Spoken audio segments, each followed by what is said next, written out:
better to have one egg frozen than no egg. I had a patient once who was able to have one egg come out of her, and that was her beautiful baby. She tells me, I know my chance of success is less than 1%, but I'm willing to try.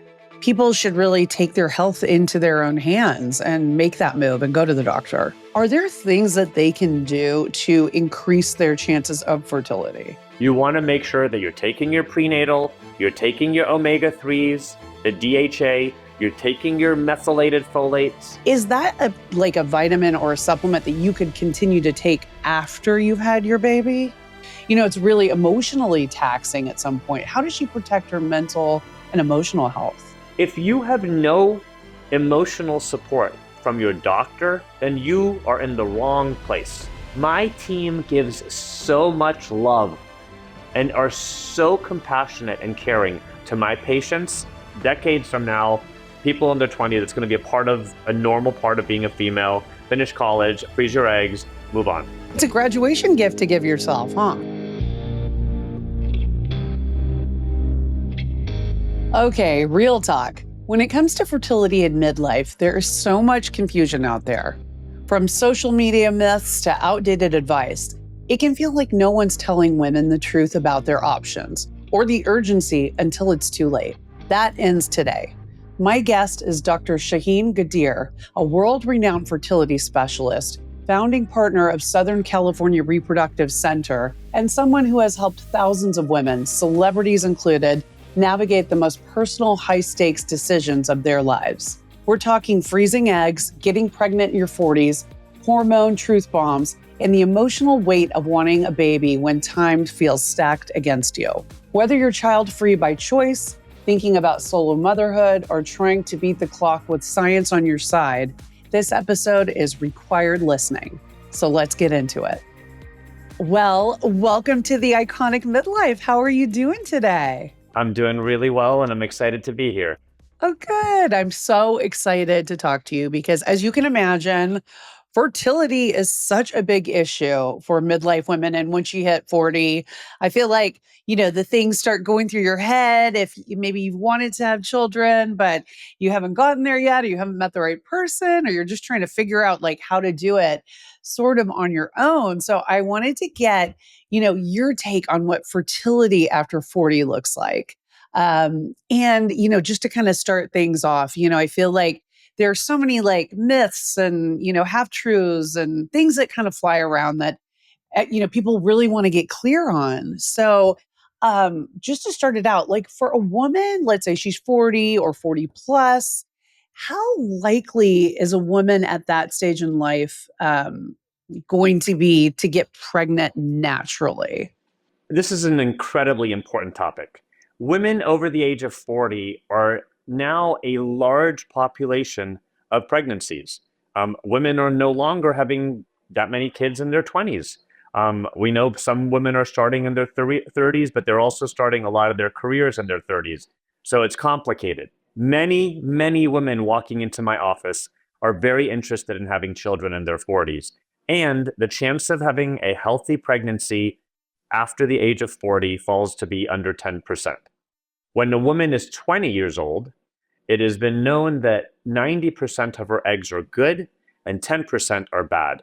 That statistic reverses by the time you're 40, where 90% of your eggs are bad and only 10% are good. So making pregnancy very, very challenging for some people. Now, we always hear of that woman that got pregnant at 46 or 47 and, in her family, her grandmother had the baby at 49. But those are really, really rare cases. And that's why we're here to make sure that people think ahead, do everything they can, and know all of their challenges and choices that are going to be made to make this an easier transition. What do you think? Because I've heard, different numbers, but generally speaking, I've heard the number 35. 35 years old is sort of when the tipping point is between,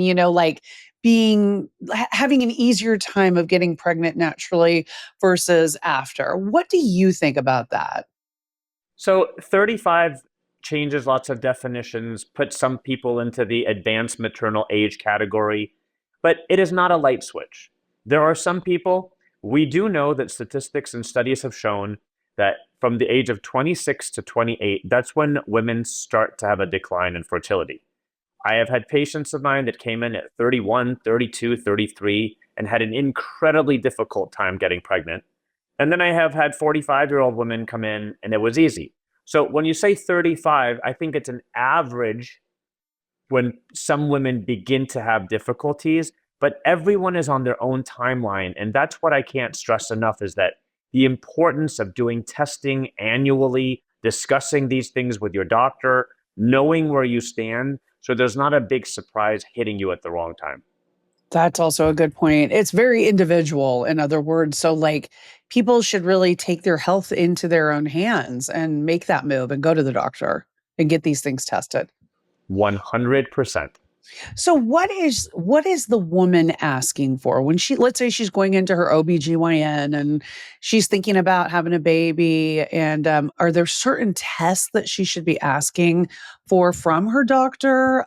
Absolutely. So with some of the most important, telling your doctor, I am interested in fertility, even if I'm not 100% sure when, and I'd love to do a fertility assessment. The fertility assessment should include a blood test called AMH, anti-Mullerian hormone. The AMH hormone is released from the eggs in the body. So the more eggs you have, the more AMH will be on your blood test. The less eggs you have, the less AMH will be on your blood test. So that is a very, very important process. And also doing an ultrasound that looks at the ovary by looking, I try to explain this to patients in this way. When you look at someone's face and they have a lot of wrinkles, you can tell that person is older. When you look at someone's face and they have flawless skin, you're like, that person is very young. When I look at the ovary on ultrasound and it has a lot of these little bubbles called antral follicles, I know that that ovary is healthy and has a great reserve of eggs inside of it. When I look at an ovary on ultrasound and it has very few of these little bubbles on it, it tells me that that ovary has had a decline in its fertility and its egg reserve. So those are the two biggest things. One is looking at the ovary to see how youthful it looks, and one is the AMH level. There are also some blood tests that are done on day 2 or 3 of the period that are called FSH and estradiol and LH. These are all things that kind of give me more information. There's also some hormones like thyroid and prolactin that are indirectly related with fertility, but still important. So all of these things are assessed whenever someone comes in as a consult. And most of them, I can say OBs check. So your gynecologist should be able to check some of these things. Not every single OBGYN is excellent at understanding and comprehending and being able to give a patient some of the results of what it really means. So it's hard for them to kind of like relay it onto the patient. They don't do this every day. They're not fertility specialists. So that's why I tell people if you have an opportunity of discussing all your options and doing this assessment with a fertility doctor, it's going to be much, much better than doing it with your OBGYN. Yeah, absolutely. So, I think there's also a lot of confusion between the terminology, right? So we hear IVF, IUI, we hear egg freezing, embryo freezing. So can you walk us through that as it relates to kind of a midlife woman? Let's say she's like 40 plus. Are there certain directions? Generally speaking, egg freezing is reserved for someone who does not have a partner or can make the decision on what to use to fertilize, like sperm, in the future. So if you're waiting for the right partner or trying to figure out what sperm to use, that's when you freeze just your eggs. Because once you put a sperm into an egg, then it's called an embryo. And there's no taking that sperm back out. So if you are 40 years old and you have not conceived, you're thinking there's a small chance you will, or you may want to, or you may change your mind, that's a perfect person to freeze their eggs if they're single. We have had many, many, many women freeze their eggs after the age of 40. Some have done incredibly well. Sadly, not every single person who freezes their eggs over the age of 40 has a robust outcome, but we have had many people do very well. I have this theory in my head that it's better to have one egg frozen than no egg, because I had a patient once who was able to have one egg come out of her, and that was her beautiful baby.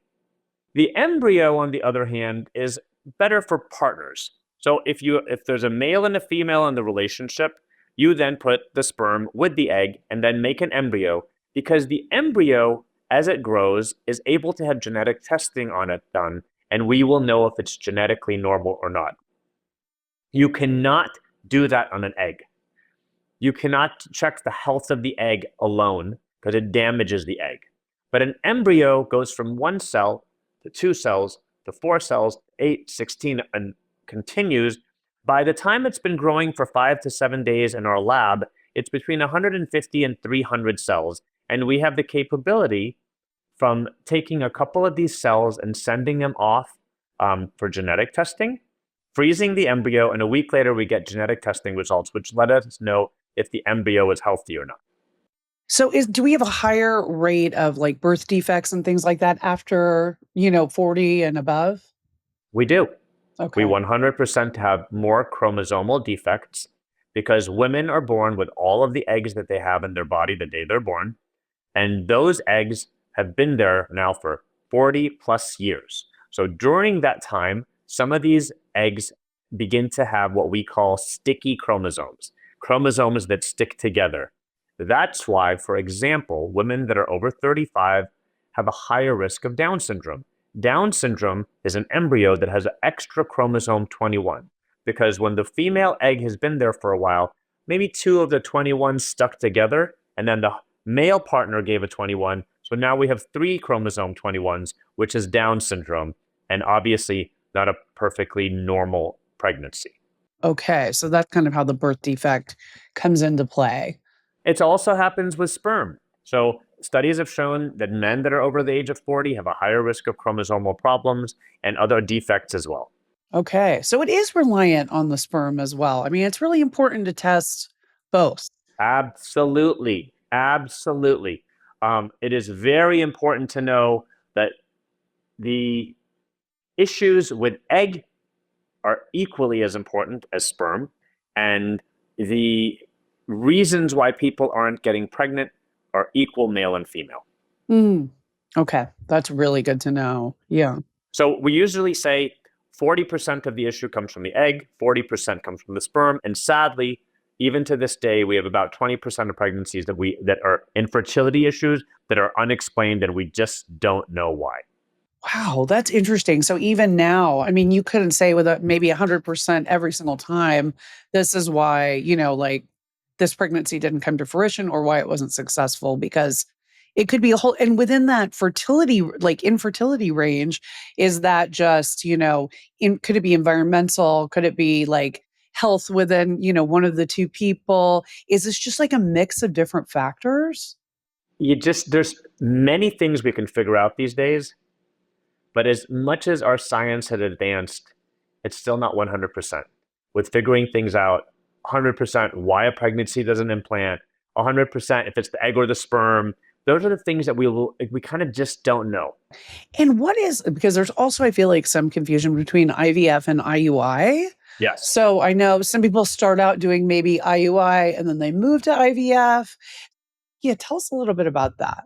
In the past, a lot of patients, I've been doing this for 20 years now, and we used to do a lot of IUIs, intrauterine insemination, or what, or artificial insemination, or what the layperson may call, the turkey baster, when you take the sperm and wash it up and then you just inject it up into the uterus. Unfortunately, other than cleaning up the sperm and getting the sperm up into the uterus, it really doesn't do anything else. Okay. It doesn't affect the egg in any way. So for a 40-year-old woman to do an IUI, it's really not that beneficial unless it's purely because of sperm. And we know that getting the sperm up into the uterus is going to give us a better outcome. That's when an IUI is beneficial. For an older woman, in vitro fertilization or IVF, where the word in vitro means outside of the body fertilization. So it means that the egg and the sperm go into a petri dish, and that is where they're fertilized. That is what's called IVF. Okay. And the benefits of IVF is that we can take multiple eggs out of the female, As long as there's an egg reserve and she responds to our medicine, we may be able to get 5, 10, 20, 30 eggs out of a woman, even over the age of 40. And that's how we have like 30 options of making an embryo. We're also able to pick the best looking sperm under the microscope and then inject that sperm directly into the egg and then help with fertilization. So also increase fertilization rates. Then we're able to observe the growth of the embryo and make decisions on which one we're growing the nicest, and then finally doing the biopsy for genetic screening, which tells us which embryo is genetically healthy and normal versus not. So once we get multiple healthy embryos back, the major benefit for us is that we can also preserve them. So if you make suddenly 4 embryos at the age of 40, guess what? You have 4 chances of having 4 kids. But with IUI, it all happens internally. You can't genetically test an embryo. You cannot preserve any of the embryos or eggs. And you have no control over gender, and you have no control about the timing. It just has to happen. So there's a lot of benefits versus for IVF that we have available that IUI does not offer at all. Now, the downside is that IUI is not that expensive, that it's not that involved, but its success rates are extremely low. And then IVF is much more involved, much more costly, but much higher pregnancy rates. Yeah, what are the pregnancy rates of an IVF for like women over 40, do you think? It really, really depends. It's very difficult to answer that question. The way that I like to answer the question is that I don't know what, when I'm talking to someone, what your pregnancy rate is. But I can tell you if we are able to create one genetically normal embryo, that one genetically normal embryo, with my own personal statistic, is 84% for implantation. So the pregnancy will come to 84% will come to fruition. Yes. Okay. That's high. I mean, that's I've worked very hard to get it this high. You're like, they don't pay me the big bucks for nothing. That's funny. Yeah, no, that's great. You know, it's funny. I was actually with some girlfriends this past weekend, and a couple of them have done IVF past 40 to get pregnant. And because they were taking the medications along with it for their IVF journey, they're now afraid to take HRTs as they're entering into perimenopause and menopause.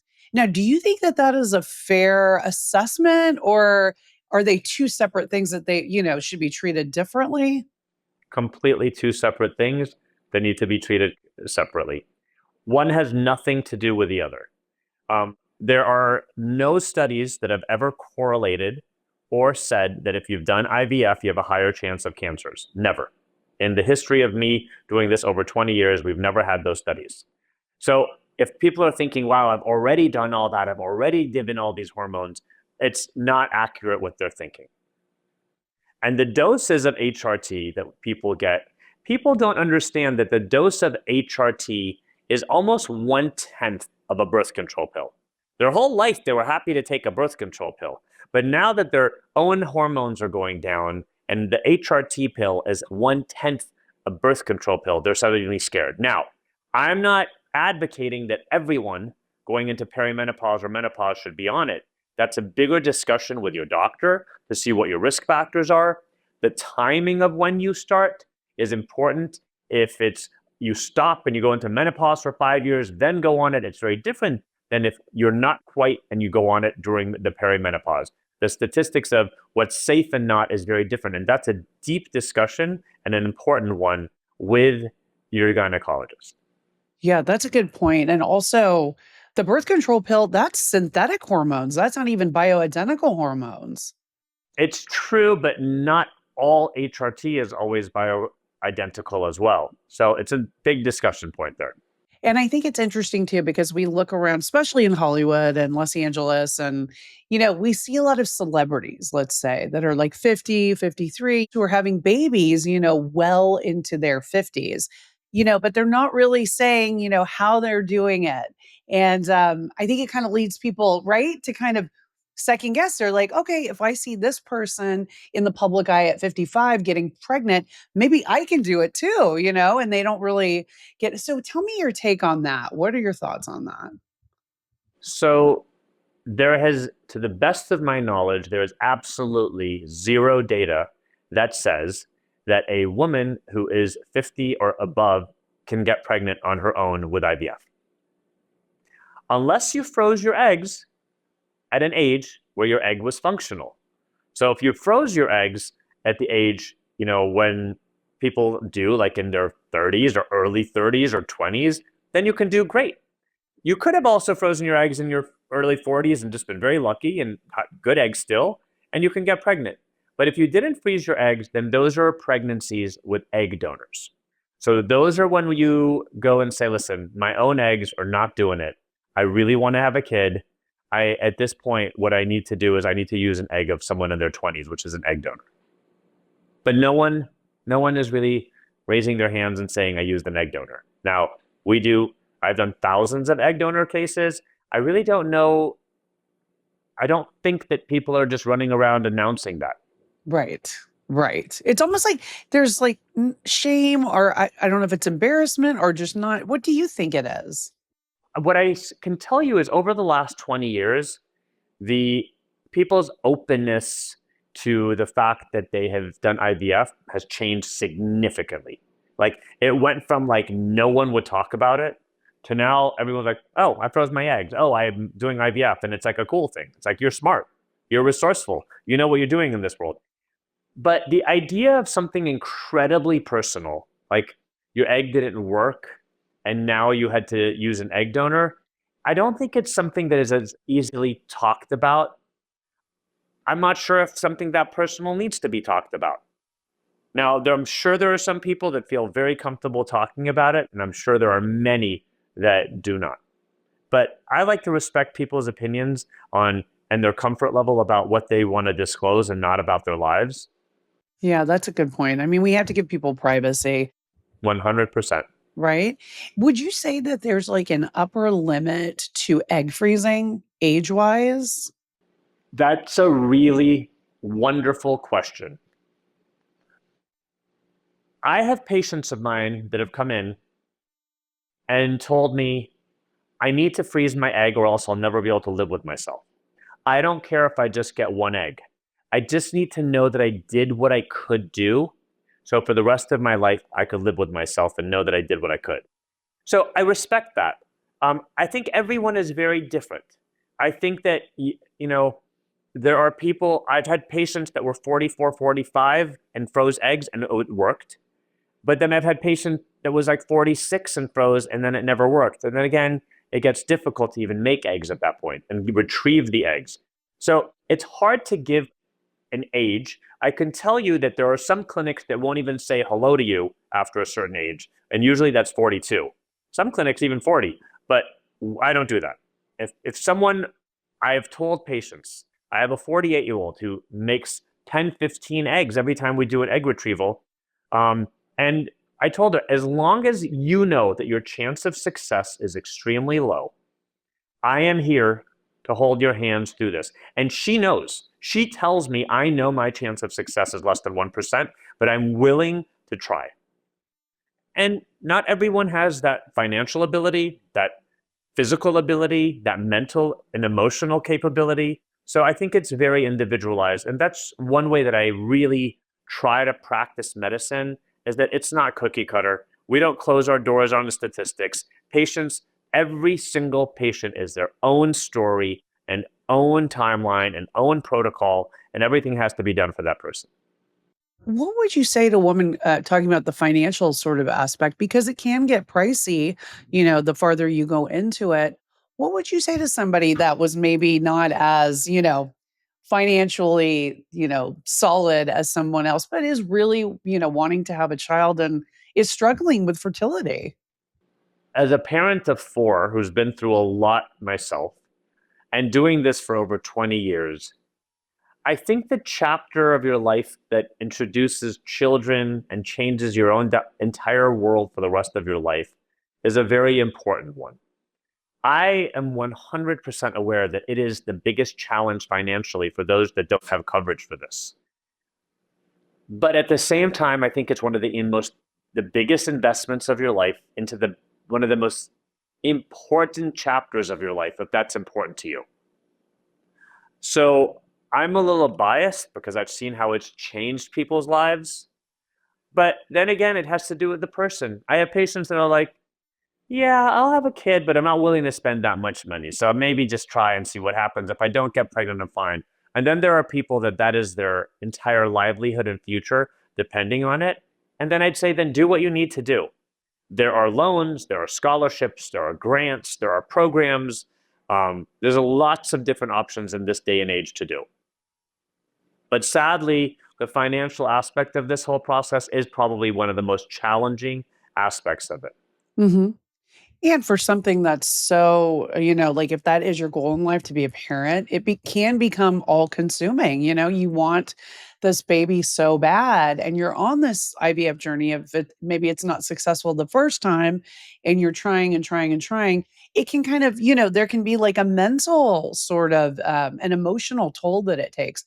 What would you say to a woman like that who's maybe been trying for, a bit IVF and it's really emotionally taxing at some point. How does she protect her mental and emotional health? So I think your support system for an infertility patient is one of the most important things to address. You need to have a support system, whether it's a spouse, whether it's a friend, whether it's a relative, or whether you talk about it to no one and it's your therapist. But you need to have some kind of support system during this process. Um, Everyone's different in what they look for support. Some people can bring all that support internally and give it to themselves. I can't. I'm not that kind of person. And I thrive from communication and discussion and feedback from important people that I look up to in my life.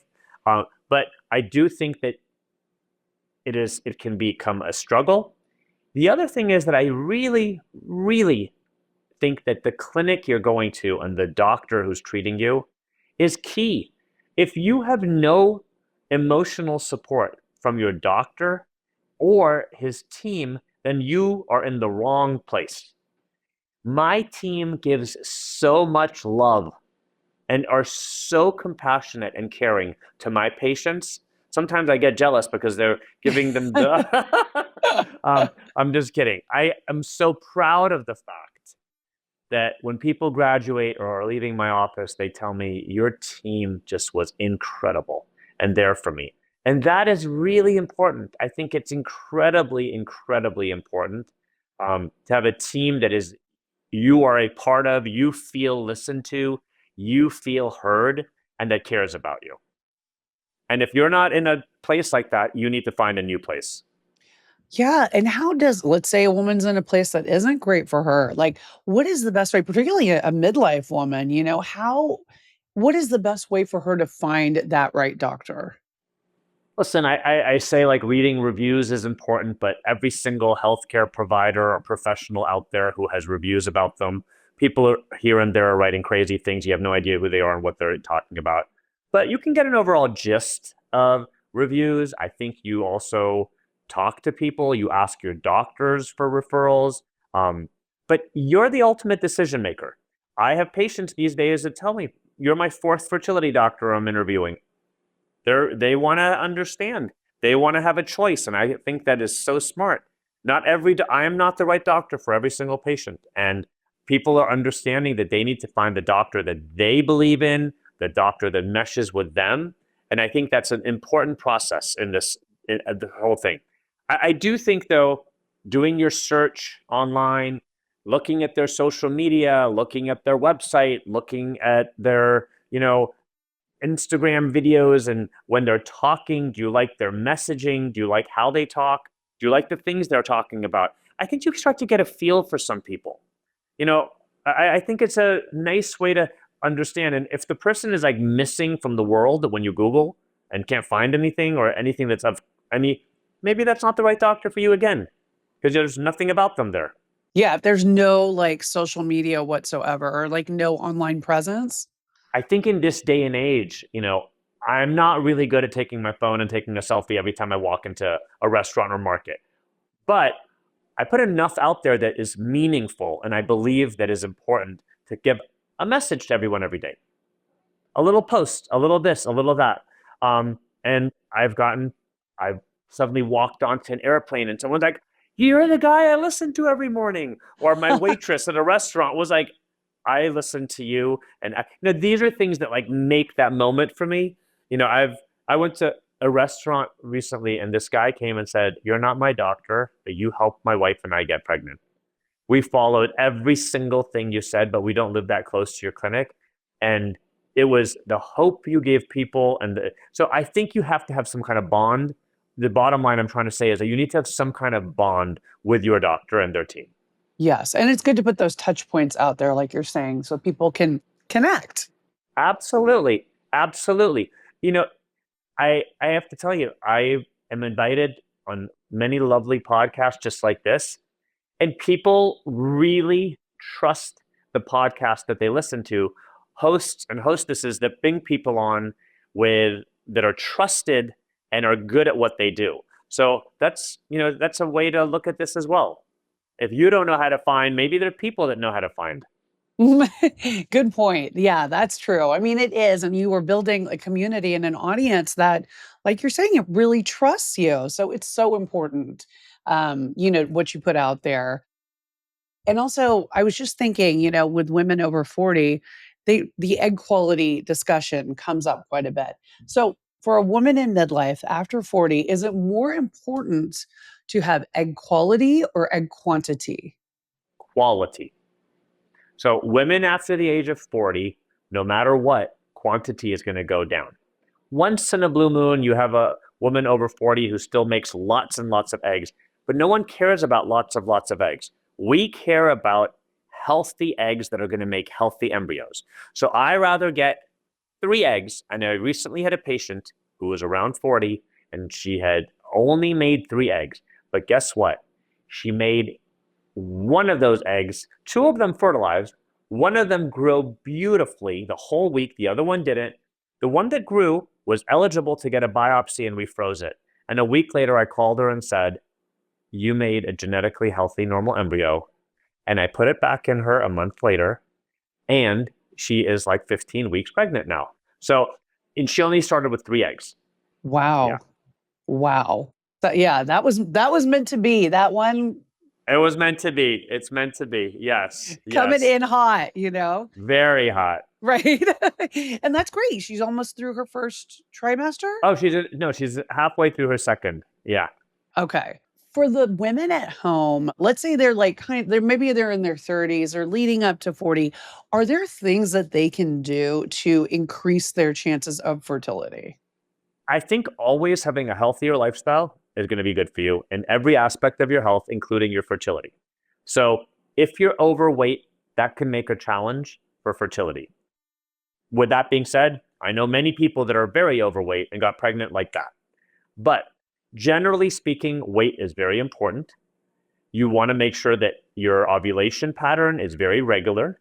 You want to make sure that you're taking your prenatal, you're taking your omega-3s, the DHA, you're taking your methylated folates, you're taking your CoQ10, which is an antioxidant that slows down the aging of your eggs. Because women that have taken 600 milligrams of CoQ10, the strongest antioxidant available, actually show that they're slowing down the aging of their eggs. So instead of the eggs going down like this, it'll go down. It'll still go down. It will not stop it, but maybe a little slower.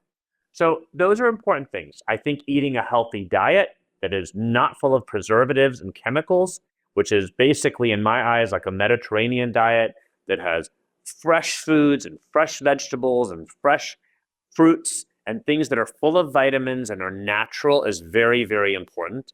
Keeping yourself well hydrated, exercising, and at the same time, just having a good life balance on rest and everything else that you're doing is very, very important. It's so easily said, very difficult, but you got to do the best you can do. Absolutely. And because we're in midlife and the hormones are going, up and down and all around and crazy, is it possible for the women that are on HRT, can they also try to, try for pregnancy at that point? Not once you're on HRT. So HRT is going to stabilize your hormones and you're not going to be then ovulating like you normally and naturally do. But once you've made it to HRT, then that's not going to be the time when you want to be trying. It's before that. Okay, it's before that. Could they do like an egg donor at that point? Yes, you could. So that's a very good question. Thank you for asking that, Roxy. You can be menopausal and completely done with your period, or some people have premature ovarian failure where their periods stop really young. Anything under the age of 41 is premature. So you can have no periods and we can still get you pregnant with the use of an egg donor, where we use the egg of the young woman, the sperm of your choice, make an embryo, and we can prepare the lining of your uterus, even if you haven't had a period in 10 years, 20 years. But we're not going to be doing that in a woman over the age of 55, okay? So the American Society of Reproductive Medicine does not recommend for anyone 55 and older to carry a pregnancy. I want to be very honest here. I get very, very concerned when my patient is in their late 40s or early 50s and still wants to carry. I have had patients that I make sure they have to go through a list this big of clearances, double checks, knowledge, just every counseling that I can get them to understand everything involved. And if they still pass all their clearances and are in excellent health and aware of all the risks, that's a different story. Then we can talk. But after the age of 55, no. So it's a and it's not right for everyone. Not everyone who is 52 wants to carry a pregnancy. That's true. So, is it because once you're that age, just what's happening in the body? I mean, just muscular bones, like all of those things, or is it just not safe because it's actually could threaten the mother's life? All of the above. So not every single 52-year-old woman is in the best of health. So it could be a lot of things. But what has been proven after the age of 35 is higher rates of gestational diabetes, higher rates of high blood pressure in pregnancy, which is called preeclampsia, and higher rates to an extent on preterm delivery and labor. So those are kind of proven things. With all of that being said, I have had patients in their late 40s and early 50s still do incredibly well. Wow, that's so interesting. Okay, so you don't need the period. You could still carry. Yes, yes. Okay, but it's not recommended in your Let's put late it this way, 50s. it concerns me. Okay. My patient's health is my number one priority. It concerns me. What if something goes wrong? Mhm.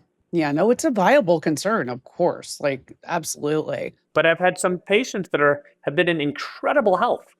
I mean, incredible, healthier than my younger patients, and have done incredibly well carrying pregnancies. So again, everyone is individual, everyone's their own story, everyone is treated individually with what's best for them.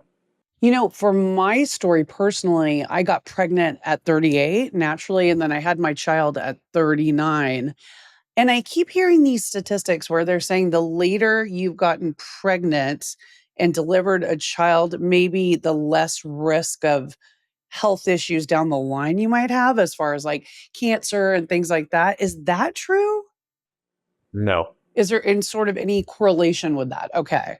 Well, the only correlation that I can think of is that your reproductive health is potentially better than a woman who no longer could get pregnant at 34 and passed. So your reproductive health, the fact that you got pregnant later and delivered is great, but it doesn't tell you anything, I think, about other things. Never seen any data at all that correlates with that. Okay, so there's no the reproductive is just totally separate. It doesn't really have a bearing on the holistic health picture. Not really. Okay. Okay, that's good to know. And we all took prenatal vitamins, when we were pregnant. Doctor always says to take them, so we did. Is that like a vitamin or a supplement that you could continue to take after you've had your baby? So half the patients that come into my clinic, Roxy, are coming for egg freezing. I tell I this if you are a reproductive aged woman, you are welcome to take prenatals because I personally think that it is the best multivitamin available for a female body in the reproductive years. Now, once you hit like menopausal age, there are different supplements that needed that a prenatal may not be the best for. But a woman between 20 and 45, I can't think of a better vitamin for them than a prenatal vitamin instead of a multivitamin. Okay. Oh, that's good to know. So it doesn't the iron, the higher iron and the folates and stuff like that. That can only mean good things, right? Okay. Only good things. Only good things. Okay, that's good to know. So what would you say to a woman who's coming into your clinic panicking? Like she's like, I'm 40 years old or 42 and I don't have a partner and I really want to have a baby. What are you telling her? What does this appointment look like? So the first thing we do is calm down and go over all of the options that we have available, get an excellent history on the patient to know where they're coming from health wise. And if everything is looking good, then we evaluate. Then I call back and go over all the results and explain your fertility is good, your levels are low, your levels are high, and then what the options are. So if a 42-year-old comes in like that, I would say you have two choices. One is you freeze your eggs until you meet Mr. Right. The other is, like many women have done, that go for having the baby alone and use sperm donation and do it. Many, many, many women have done that in my office, and many have told me, I looked for Mr. Right, I didn't find him. I can do this myself, and I want this bad enough that I don't want to wait any longer. I forgot to ask you, for the menopausal woman that still wants to carry, let's say she's late 40s, if she had previously frozen her own egg, is that something you could try to implant if she's in menopause? Yes, absolutely. So the whole purpose of freezing your egg is that later on in life, you don't have to use the egg of someone else. So instead of going to the egg donor, guess what? We go and get your own eggs out of the freezer. Okay, so it's viable as long as it was like a healthy egg that you harvested Yeah. and I have a friend that I grew up with. I've known her since I was 8 years old. And when she wasn't married, we talked. I told her you got to freeze your eggs. She did 3 cycles of egg freezing. And at 51, she had her baby with her husband that she finally met and loved. And a surrogate carried it for them. And they have a beautiful, beautiful, beautiful baby because she thought well ahead and did every single thing that she needed to do to have her baby. oh my gosh, that's amazing. And did they use his sperm? Yes, of course. They used her husband's sperm. Wow. So biologically, the child is their child. And the only thing is that she just didn't feel comfortable carrying, and she had it carried by a surrogate. Oh wow, that's a great story. You love when you hear It's things such a like good that. one. And I adore Yes. this person. I've known her since I was in the 3rd grade. So it's Oh. been a bit. Yeah, exactly. You're like, I know this girl. It's very few people that you could say you've known for, over Right. 45 years. Totally. On the flip side of that, let's say a woman tries IVF and all the things and it doesn't work. What kind of advice do you give her at that point if she's. So if it doesn't work, I mean, we have to see why. Like if she has very few eggs and it's not working, you may say to someone, I don't know if it's worthwhile to do this again. Um, there's many different ways of looking at that. And at that point, I think it's important to say, listen, do you try again? Or do you now try to do this with someone else, an egg donor? Or do you adopt? Or maybe you didn't want to, you're fine without a kid. I think that's when you have some deep discussions. And is that something that you handle at your clinic, like all those different? Not the adoption. I have resources to send them to for adoption, but we don't handle that in our clinic. But the egg donation process, we can guide them and help them through that entire process. And what if there's another woman, another potential patient, she's 45, she hasn't frozen her eggs yet. What would you tell her at that point? And for a 45-year-old, I'd say it's going to be very difficult to do this with your own egg. Freezing an egg at the age of 45 and having success from it is very, very unlikely. But has happened. But I think that's it. At 45, but you have to understand, it's not like an 80% chance of success doing that. There's a very, very low chance that it works. I think it's a very individual, deep discussion at that point to see if this is right for you or not. Okay. And then the 50-year-old woman that's coming in. She needs to go to an egg donor. Okay. So just go get the egg donor, get the sperm if it's. And then probably discuss even surrogacy at that time. Okay, yeah, because it might not be safe to do the pregnancy on our own. It may not. Okay, okay. So there's a lot of factors. But if you notice, Roxy, this thing changes really quickly. In about a 15 to 20 year, which like goes like that, from the time you're 30, when you've got, you should be freezing your eggs, to 35, advanced maternal age, to 40, declines in this, 45 may not even happen, 50, forget. Like that is a huge, very, very, it's 2 decades that go like that with major changes in what's available and what's not. Yeah, no, you're absolutely right. I mean, what would you say to those gals who are like 30 even? I have this, I say it again and again and again. Anyone who follows me on social media, if you have not had kids or not frozen your eggs and you've turned 30, you need to freeze your eggs. If you have 30 is a good age. Now, I have people that come in at 32. I'm still proud of them. But the earlier, the better quality eggs and the more eggs you're going to get. Okay. And is there a peak age when the eggs are just like the best they could ever be? In your 20s is when the eggs are the best they could be. Okay. So that's even like the ideal time, right? To do the egg freezing? It is a perfect time. However, every year I probably have one handful to two handfuls maximum of people that are like, hey, I'm in my 20s, let me do this. It's getting a little better. It's getting a little bit better. I think decades from now, people under 20, that's going to be a normal part of being a female, finish college, freeze your eggs, move on. Yeah. Yeah. No, it's a good thing. It's a good college graduation gift to give yourself, huh? Very. So if any grandmas are listening right now and their grandkid is about to graduate, it's the best gift you can ever give them. Yeah. And then there's not that rush and the freaking out There's not the and pressure. There's just not that pressure that's put onto women. You can work on your career, work on finding Mr. Right, all the things you need to do. well, I would even think in your 20-year career, seeing the change, like about women wanting to have babies later because we are working on our careers and everything else. That's the number one reason why women aren't getting pregnant as easily is because of their careers and waiting longer. And they should have the right to do that. They should be able to have a child on their own timeline. And that's what freezing your eggs allows you to do. And has being a father yourself, has that shaped you as a fertility doctor? Has it, changed you? How do you think that that sort of plays into everything? So I think understanding the meaning of having your own children is something that's very impossible to explain to someone who doesn't. It's been one of the most beautiful gifts that I've ever been given in life. One of the hardest jobs I've ever been given in life too, because it's really not easy. But one of the biggest joys in life too. And I feel so incredibly grateful for having the opportunity to have one of the best professions that I ever could have dreamt of in my life.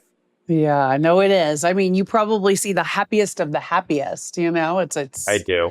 when you get to tell people the great news. Oh my God, the other day, I got a picture sent to me on my phone of this chubby little baby, brand new, just held up at the hospital in the operating room. And I was like, oh, I love this. It never gets old. Never gets old. It's never gets old. If you do have to tell people like not so great news, do you personalize that or does it stay at the office? It does affect me. So one of the reasons I went into this area of medicine is because I didn't do well. I saw my personality like when I was going through like the areas of cancer and people that were really sick and dying. It really affected me in a very negative way. That's why I decided to go into obstetrics and gynecology. I thought it's like just a more pleasant area of medicine. And once I was doing my residency delivering babies, I realized I love this, but that's a very demanding lifestyle from the delivery. And then I saw fertility was you get to bond with people, and I'm a people person, and it meant a lot to me. So I'm able to bond with people. I get to treat them for long periods of time. It's not like you just go in once in a year for your annual checkup or a cough or a cold and you leave. So I kind of found my calling in an area that I felt very, very comfortable. But the bad news part of it is difficult, very. And it kind of affects me. I'm one of those people that it's like just not. I've had partners that I worked with. I don't think it fazed them for 1 second telling someone bad news, but it does get to me a lot. especially since I get to know people and I get to learn a little bit about their life and their story. It becomes very human. Becomes a very real human chapter. Right. And it's like that deep, like almost primal goal in life to have a child. I mean, there's some people that don't. Some people They don't. don't. So I love that you said that because in the beginning of my career, I used to think, wow, they're so weird. They don't want to have kids. And then I realized that is one of the smartest people I know. Someone who understands that being a parent is not for them. It is the smartest decision ever. It is the biggest job ever. And if you're not 100% ready for it, it can be, in my opinion, the biggest mistake ever. So I look up to people that can say, I just realized parenting and having kids is not for me. And I don't think they're weird at all. I think they're very smart now. Yeah, very smart. They know their strengths and their, limits. And they know what they want and they know what they don't. And sometimes they want it to be all about them. Sometimes they want it to be all about giving to others. And sometimes it's very important to be able to understand that. Yes. And to not cave into societal pressures and And norms. expectations. Right. Right. Exactly. You have to do you. So, what advice would you give your 25-year-old self? My 25-year-old self and to a female 25-year-old of myself would be very, very proactive. Learn exactly what your options are. Keep track of your options and don't let them pass by and be like, oh, I should have and I didn't. You can't. You're only given one life. You got to make the best of it, make the smartest decisions, discuss, consult, and make the best decision so you never have to regret your future. Yeah, that's a good point. I'm sure you see a lot of regret too in your practice. Oh, all the time. People like, I don't know why I didn't freeze my eggs, or I don't know why. I hear that all the time. Yeah. And you got to just move forward at that point. Yeah. And how are you living iconically right now? Oh, gosh, that's a hard one. Um, I try to live for myself. And this is one thing that I think is really important. I don't love societal norms. I love to do what makes me happy, what makes my family happy, and kind of be the truest, authentic human being that makes me happy. hmm That's true. I think authenticity plays such a big part in that. It's how we should live. We should be true to ourselves. It's true. Very. Oh my gosh. Well, thank you so much for coming on. You gave so much great information. Thank you. Thank you. And please let everybody know where they can find you. So my website is Dr. Ghadir, drghadir.com. So it's drghadir.com. My social media handle is Dr. Shahin Ghadir, one word, Dr. Shahin Ghadir. We're on Instagram, Facebook, TikTok. I have a podcast as well called The Fertile Life. It's on Spotify, and you can find it very easily. And I'm at HRC Fertility in Beverly Hills. And next week, we are moving into our brand new office in the heart of Beverly Hills. And and the website for HRC Fertility is havingbabies.com. Oh, that's so great. Oh, well, that'll be exciting. A new office. Very, very exciting. State of the art IVF lab. It's amazing. Wow, that's amazing. Well, best of luck with all of that. That sounds so good. And thank you so much. My pleasure. Thank you very much. Whether you're on a fertility journey, thinking about starting one, or just needed to hear the real deal behind all the headlines, this episode was about one thing: informed choice. Dr. Ghadir, thank you for giving us clarity, compassion, and the facts that too many women don't get until it's late in the game. If this conversation opened your eyes or made you feel less alone, share it with a friend. Tap follow, leave a review, and let us know your biggest takeaway. All of Dr. Ghadir's info is linked in the show notes if you're ready to explore your options. Because midlife doesn't mean you're out of time. It means you get to decide what's next. See you next time, and stay iconic.